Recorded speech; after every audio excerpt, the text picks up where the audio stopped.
and welcome back to another episode of the Good Human Podcast. Today we're here to talk about stress and all the things that cause stress, but also how that stress then affects other things in your life, and you might not know that it is affecting other things. So it'll be in relation to things like diet and your lifestyle and fitness, because that's what we do here. That's what we do.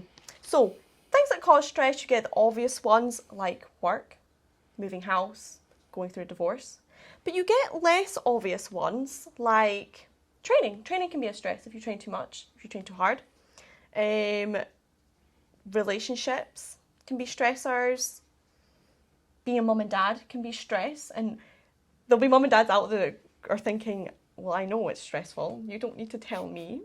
But I think sometimes people can take it for granted and they start to discount that stress in their life in relation to the accumulation of stress. So it just becomes like a byproduct or just a thing they no longer take into account.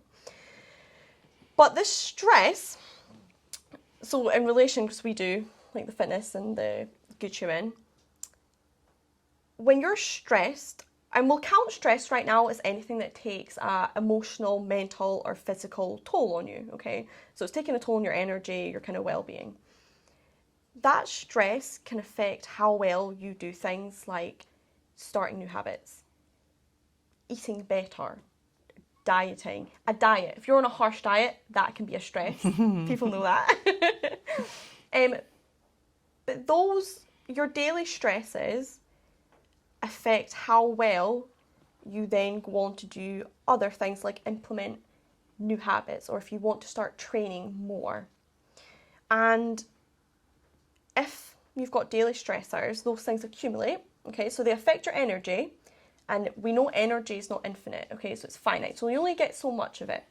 So imagine you've been to work, it's been stressful, your mum and dad, you're coming home, you've been trying to eat better, so you kind of underfueled yourself and you only had a salad for lunch, and then your stress levels, or the toll it's taking on you, is up here, and now are saying to yourself you have to go train at the gym.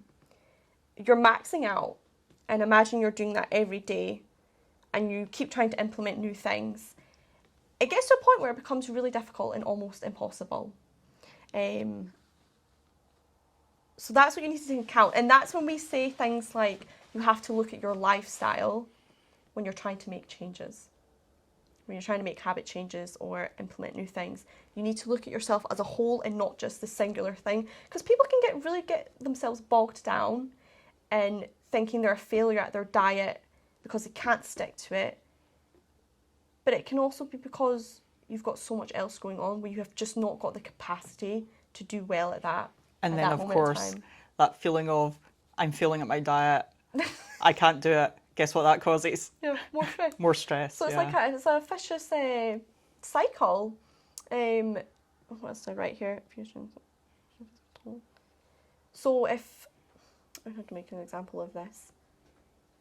If you are serious about making real change in whatever it is, whether it's training or dieting or you want to lose weight, you need to look at everything. And the most obvious example I can think of, or an example that shows what I'm trying to say here, when I used to work a 9 to 5, people would like bring in cakes all the time to get through the day, and people will be able to relate to this. It was a highlight of the day getting these cakes, but because the job was so stressful, because to be honest, we were all pretty miserable. Not gonna lie, but it wasn't enjoyable. So that's a stress. Being unhappy. I was pondering this. Being unhappy as a stress or a stressor as well. Mm-hmm. Yeah, totally agree. Yeah. Very. Yeah. So imagine you're unhappy. The highlight of your day is getting cakes and biscuits and everything.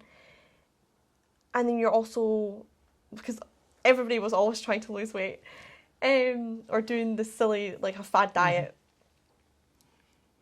Mm-hmm. How could you expect yourself to be unhappy daily and then also be able to lose weight, but the highlight of your day being getting the cakes at work, etc., etc.? So that's what we mean when we say you have to look at your lifestyle as a whole. I feel like I've talked a lot, Anne. No, that's perfect. That's perfect. Like, I think this is the overlooked stuff. Like, people are like, oh, I failed at this diet, I failed at that diet. And sure, I can very easily, and there is truth in this, point the finger at the diet. But there is an old adage that any diet works if you do it. So what is really going on with people? Like, and I've said this so many times, if the diet that you have chosen to go on does not address the mental and lifestyle aspects of losing weight and keeping it off, then that is not a good program to be on. Like, they are not, what you eat isn't separate from how you feel. And this idea that you can just separate these two things out, like, see people that can completely compartmentalize like their diet separate to their life, I can guarantee you there are other things going on with that person. They have like mega control issues going on there if they are that capable of compartmentalizing things like that. So if you're not going to address why did I gain weight in the first place? Yeah. What is it? Or if you've been overweight for a very long time, the initial reason might have been and gone, but maybe there's something about how you live your life at the moment. Well, there is. I promise you there is. Things about how you live your life right now that has kept that weight on you and blocks you from moving forward and losing the weight. And unfortunately, the answer is going to be completely different for every single person because everybody's unique and their lives are unique. So you do have to do a bit of digging to see what's going on for you.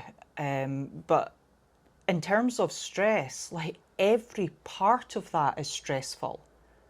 Like, it's even stressful knowing that you have carried excess body weight for a long time.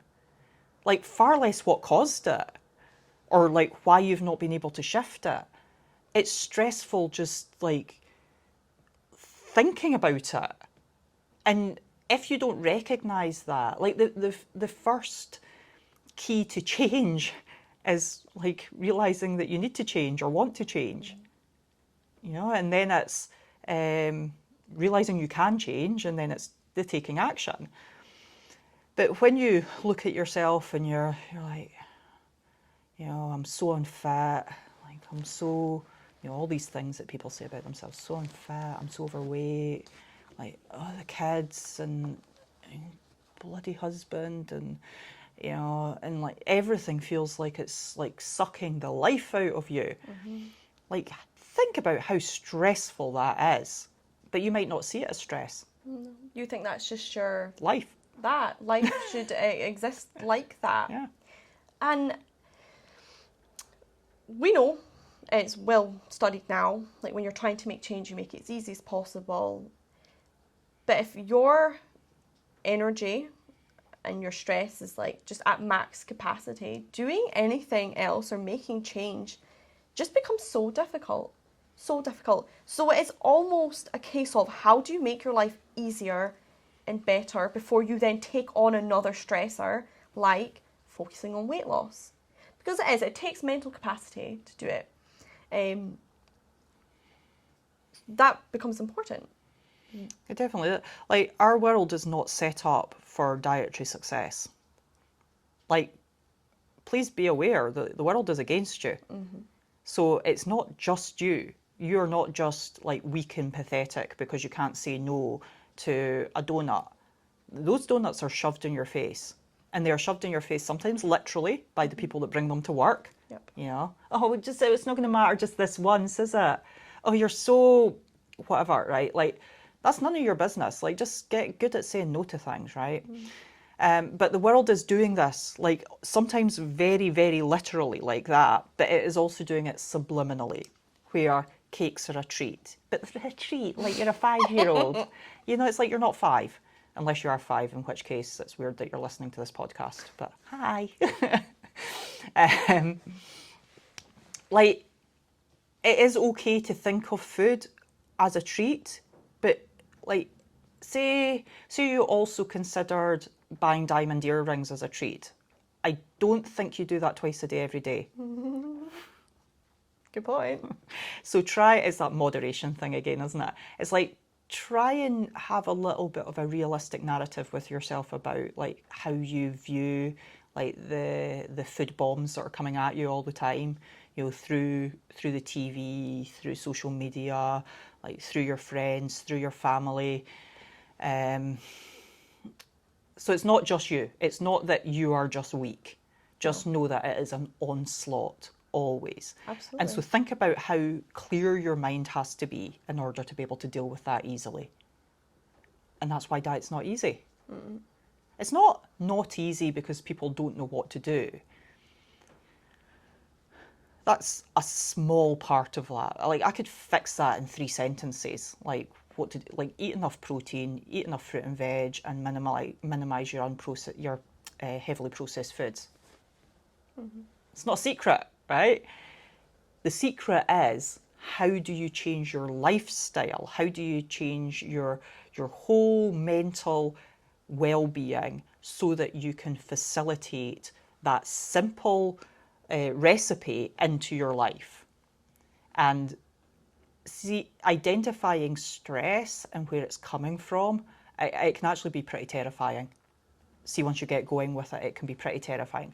All these things, like, there'll be the obvious ones, the ones on the surface, like, you know, your boss talks to you like you're an idiot, or your work colleagues talk about you behind your back, or people are always trying to belittle the work that you produce. You know, these are really obvious ones. There's that one person that just grates you at work. You know, these are really obvious things.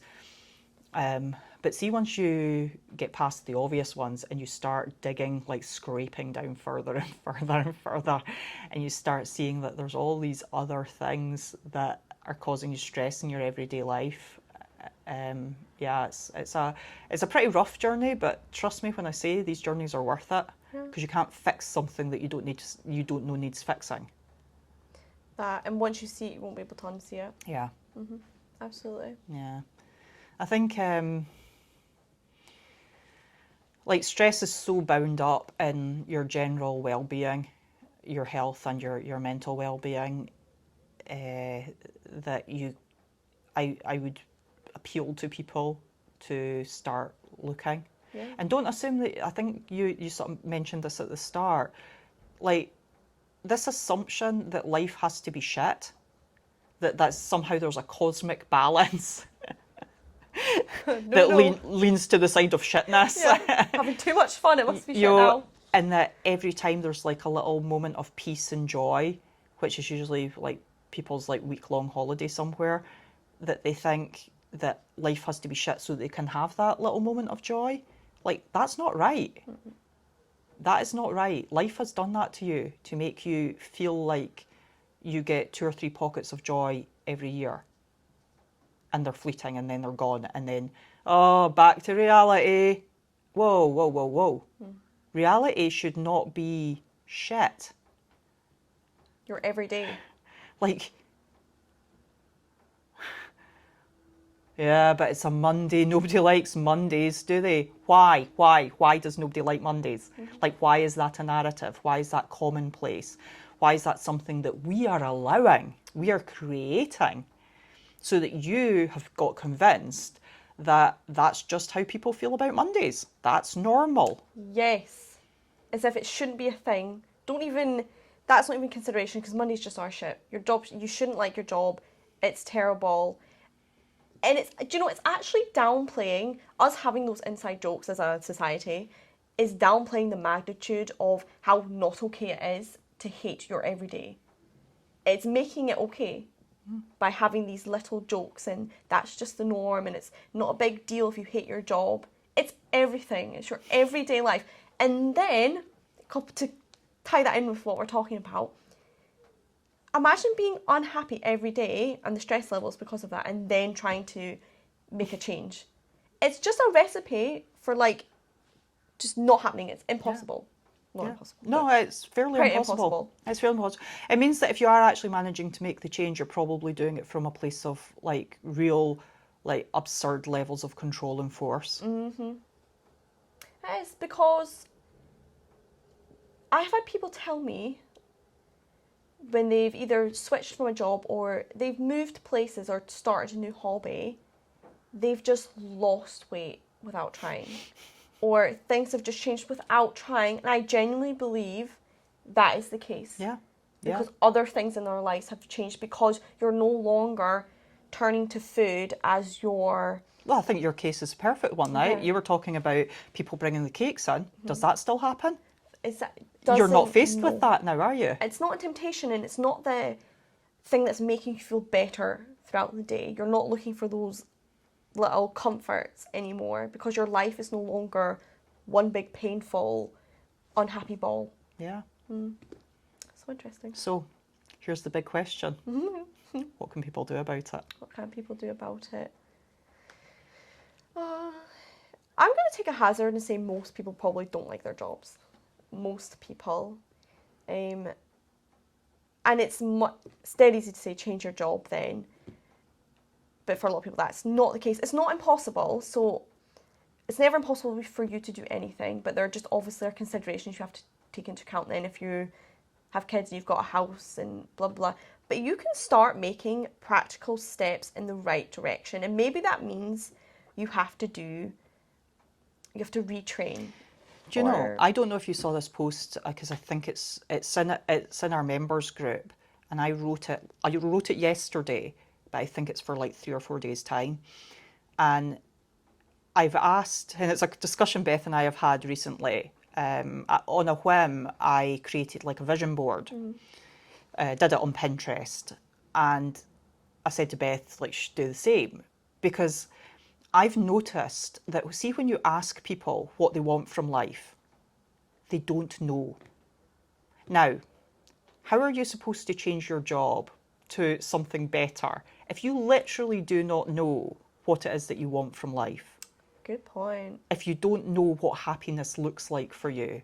Now, I urge all of you to take on this same task that we've given to our members, which is to, like, I love Pinterest, right? You add the app to your phone or your iPad, and then you open up Pinterest, type in things that you have a little like flurry of interest in, right? So say the first thing that you think of is, oh, holiday in the sun, right? So and then just pick a few images and add them to your board. What did I call it for our members? Deepest desires or something like that. I said, like, call it something outrageous, call it something like ambitious, because people think too small. And they'll go holiday in the sun and they'll go Somerset. You know, like they'll pick something that they believe is achievable. That is not what I'm asking you to do. What I'm asking you to do is pick the most absurd, outlandish, ridiculous ambitions that you can come up with. So I am talking about, so one of the first ones I put on mine was Cowgirl, Montana. So I've always wanted to be a cowboy at heart, right? That's my dream life. And I was like, Montana's always been like a big pool, and this was way before Yellowstone and all that. So I was like, so a few images of me, well, not me, obviously. See, that's how strong it is. Your face on. That is how well it works, is I've already put myself on that horse in Montana. That's good. So yeah, pictures of like women on horses in Montana. And then I was like, right, what else do I want? And I had to think about it. And you will. And you'll start off like stupidly small. You'll put like hair straighteners or something, you know. Cool. Well, get the picture of the most absurdly expensive ones that you can find, the ones that you would never actually normally go and buy, and add them. Like, I want this vision board for you to really push your imagination, to really push your boundaries of what you think is possible. Because people are always living in these limits and these negative places. And do you know, apart from anything else, it's fun. It is. It's fun just to go wild with your imagination about what's possible for you. Like, you pick like 15 pictures of super hot guys. Like, I don't care if you're happily married. Like, just like, I'm not.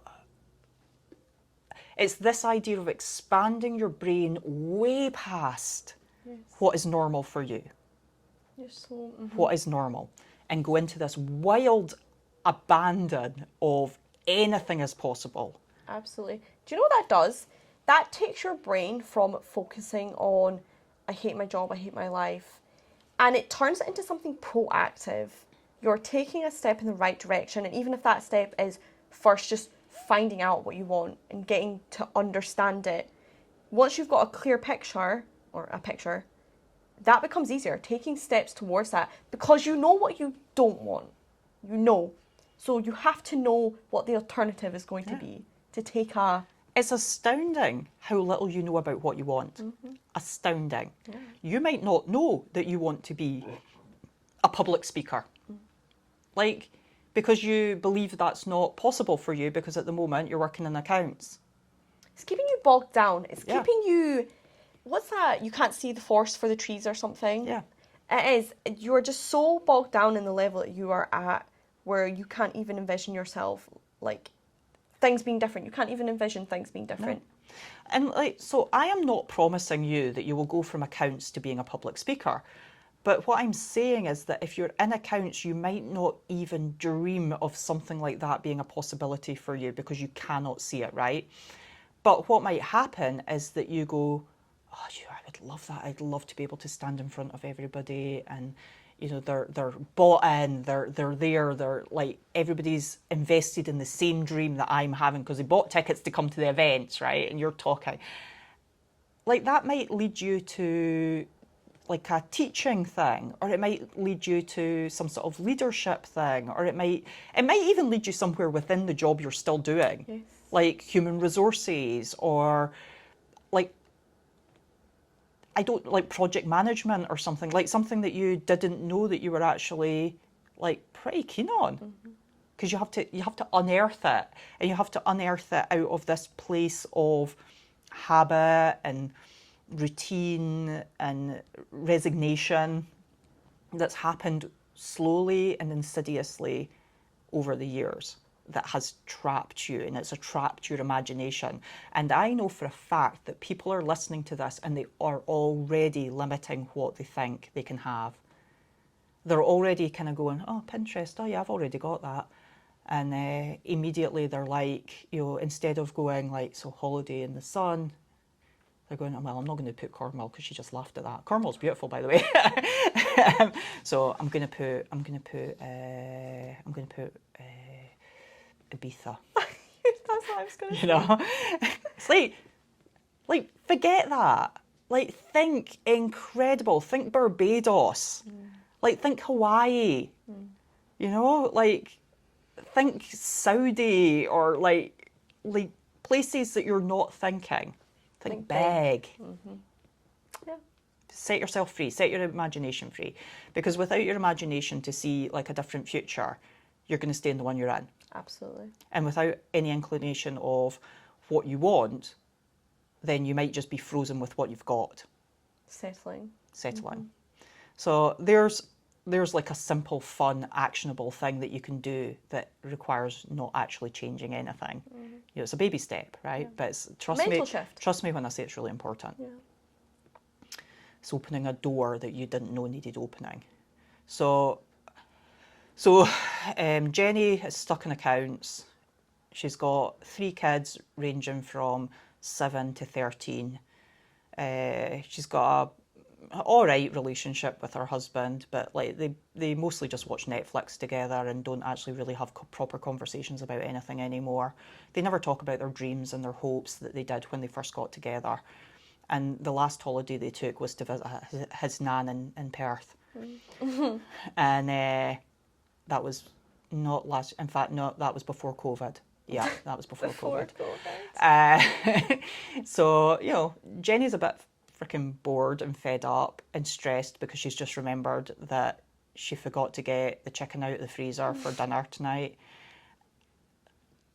Right, I know that this lame-ass description is many people's lives. And I'm not taking back the lame-ass bit there, right, by the way. I know that is many people's lives, and they feel trapped. And everything about that is stressful. So like, so Jenny is in that life, right? And she's been in that life for a long time. Instead of like overhauling her life, which might just be a step too far at the moment, like what other things, I suppose that's what, like I'm looking for actionable things that Jenny can do right now. She can Google it, or she can like go and start trying it this week to lighten up her life and to remove some of the stress, and or to remove some of the stress. Well, you're looking for things that are going to make, either give you a bit of your energy back or time. Things that will give you, alleviate some of that toll. I don't know what it'd be, to be honest, Jenny. I suppose it depends on Jenny, doesn't it? Yeah. Like, so I would probably, right, quick chat with Jenny, right? You know, like what interests you? So maybe she's really always wanted to learn to play the trumpet. Well, Jenny, go buy yourself a goddamn trumpet. Like, that'll get the kids out of the house. That'll give you some time on your own. It doesn't matter if it's a trumpet or it's photography or if it's a sport or like an exercise. I don't want to bang the exercise drum, but it can be transformative in and of itself, right? But I'll just leave it at that for that.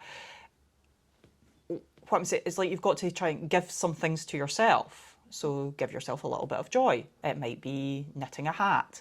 It might be, you know, learning the trumpet. You get the idea. Like, think about who you are and what you enjoy, because you could start doing that next day delivery on Amazon, like within 48 hours. Yeah, you could already be embracing that thing that you're interested in. Absolutely. So that could be a small thing. But for some people, those are big things. Yeah.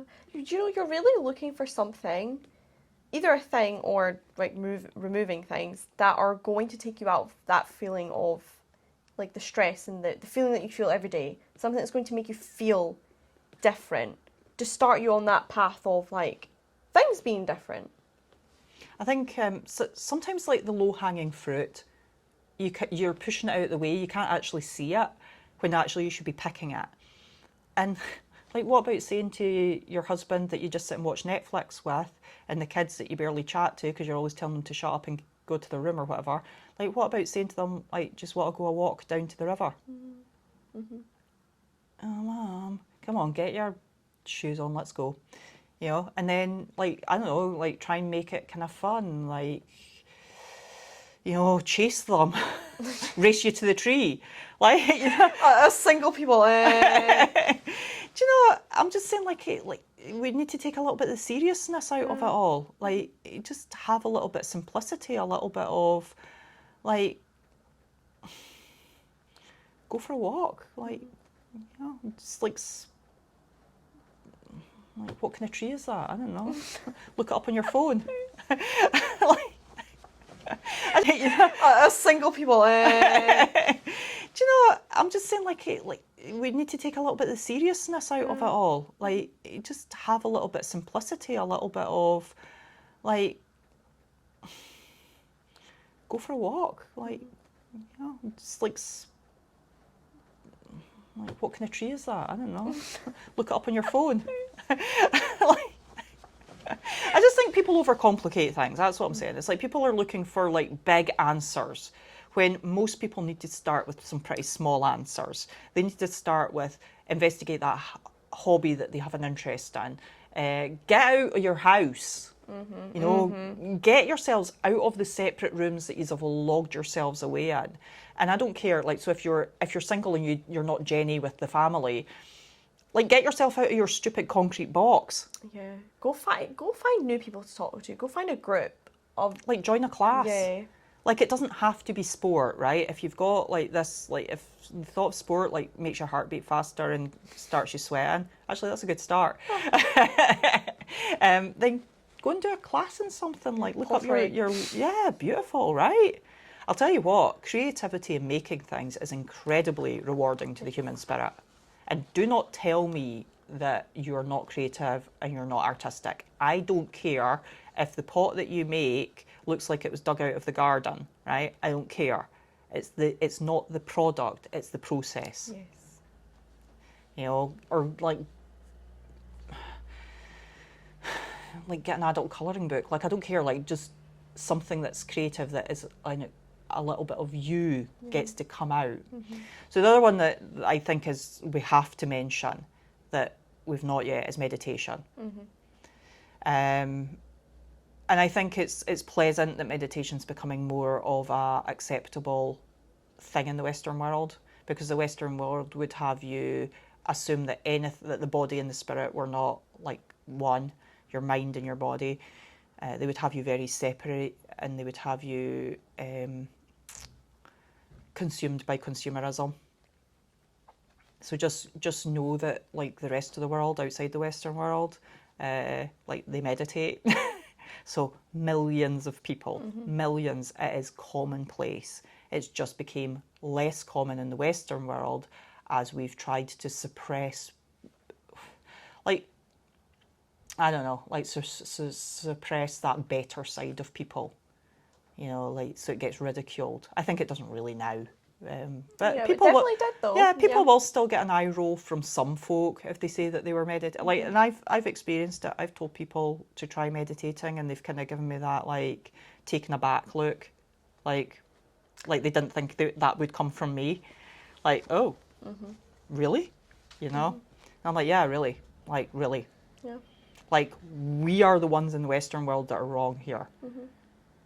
Like the rest of the world, they're right.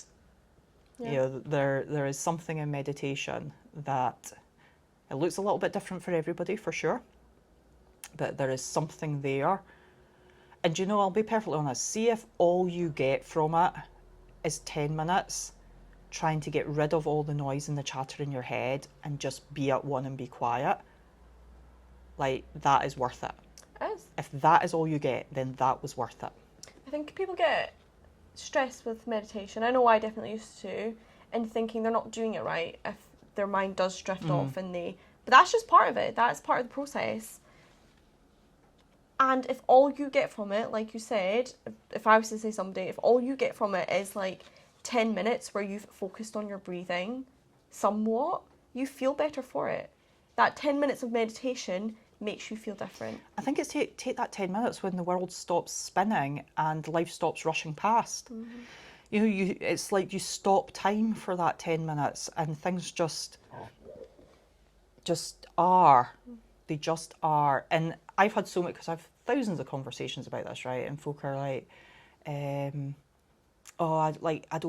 do not tell me you don't have time, because that is exactly the problem we're talking about, is this perception that you do not have time.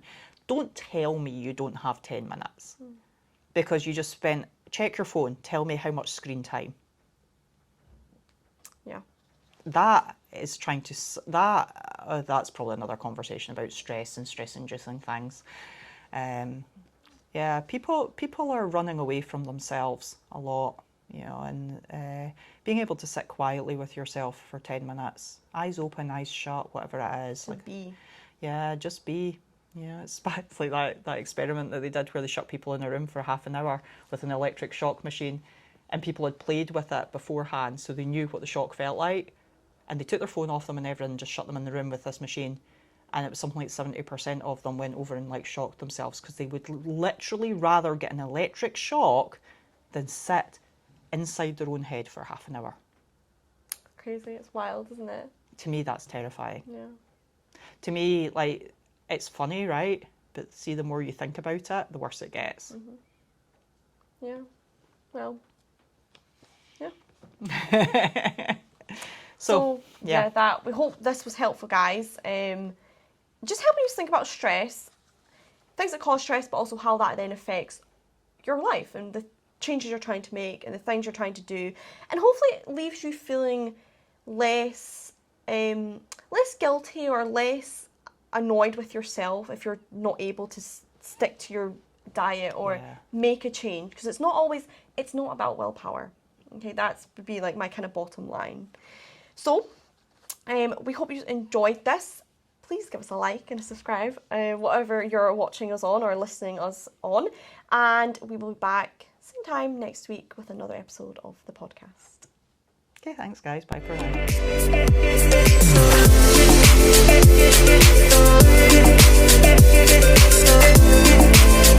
now.